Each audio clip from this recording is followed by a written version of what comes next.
Nancy Pelosi and fake tears Chuck Schumer held rally at the steps of the Supreme Court. President Donald Trump tweeted Tuesday morning, "And Mike did not work mess just like Dem Party."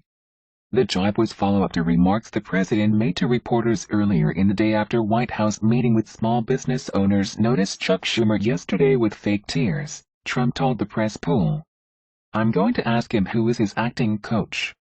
Devising mocking nicknames for his political adversaries, particularly ones that accuse them of lacking cliched qualities of dominant masculinity, is nothing new for Trump. But the mere fact that old habits are repeating themselves in the White House is noteworthy. Election day exit polls revealed that 63% of the population, including something like a quarter of the people who voted for Trump, believed that he lacked the appropriate temperament to be president.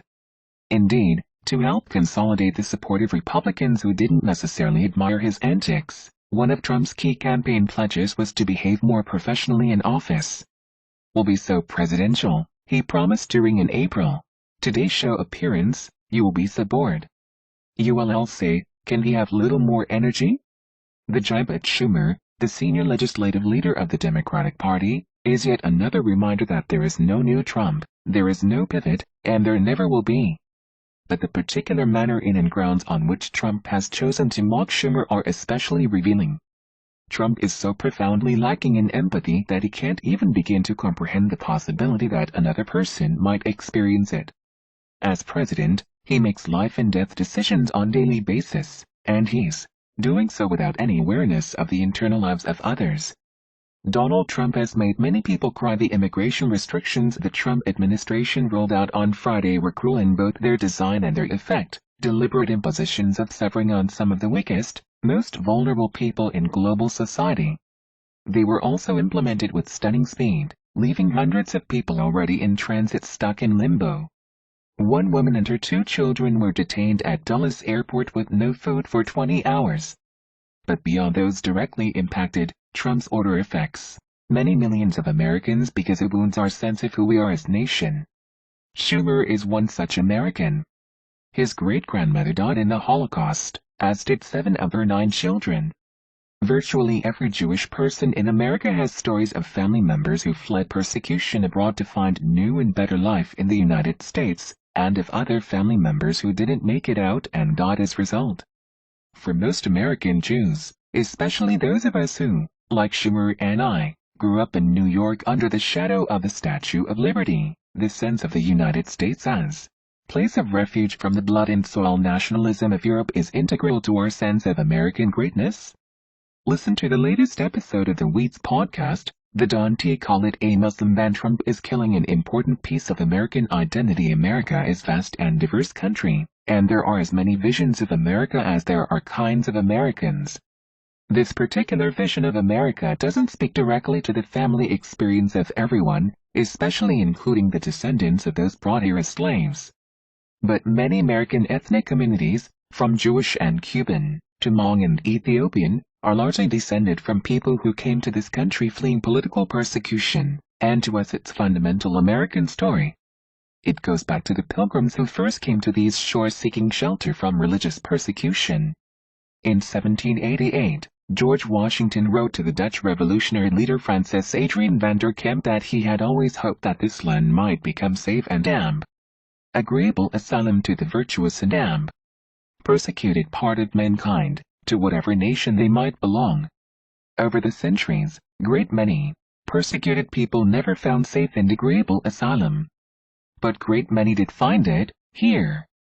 In words not yet purged from the State Department's website, America's refugee resettlement program reflects the United States' highest values and aspirations to compassion, generosity and leadership. While only a relatively small number of refugees get resettled in third countries, the United States welcomes almost 2/3 of these refugees, more than all other resettlement countries combined. President without empathy is a scary thing. The presidency is an enormous job, and making life and death decisions on a daily basis is essential to it. While I was drinking my coffee this morning, read Kevin Seif in the Washington Post, reporting from Kenya on some of the most dire refugee cases. These are cases that involve children suffering from severe, but treatable, Illnesses that will probably kill them by the time Trump's temporary refugee suspension is over, regardless of whether the U.S. resumes admitting refugees at its end. One is 9-year-old Somali child in Ethiopia with congenital heart disease that cannot be treated in refugee camp. Another is 1-year-old Sudanese boy with cancer. Third is Somali boy with severe intestinal disorder living in camp that doesn't even have the colostomy bags he needs. After President Trump's executive order last week, the resettlement in America was put on hold. Now, the organization responsible for processing refugees in sub-Saharan Africa, Church World Service, says that order could be their death sentence. Have little boy at home myself, nearly years old, and since his birth I've found it hard to bear stories of sad things happening to children. Understand parents. Love and Wade didn't used to. And my heart breaks for these kids and for their families. Teared up reading Steve's story the first time, and again rereading those passages to quote them here. It is outrageous that Trump's policymaking process is in such shambles that he didn't bother to run his executive order on refugees past any other career staff in various agencies who could have saved him from this moral obscenity. Properly run interagency process would have flagged this issue and gotten the order rewritten so that moved to secure the borders from terrorism. Didn't bar an infant Sudanese cancer patient from receiving treatment.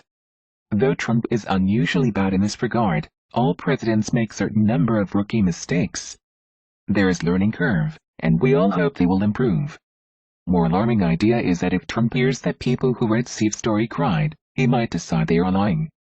That it's all fake tears. That no one is actually upset that he is allowing children to die or to be killed for no reason. This is unsettling because it means that Trump isn't just blundering.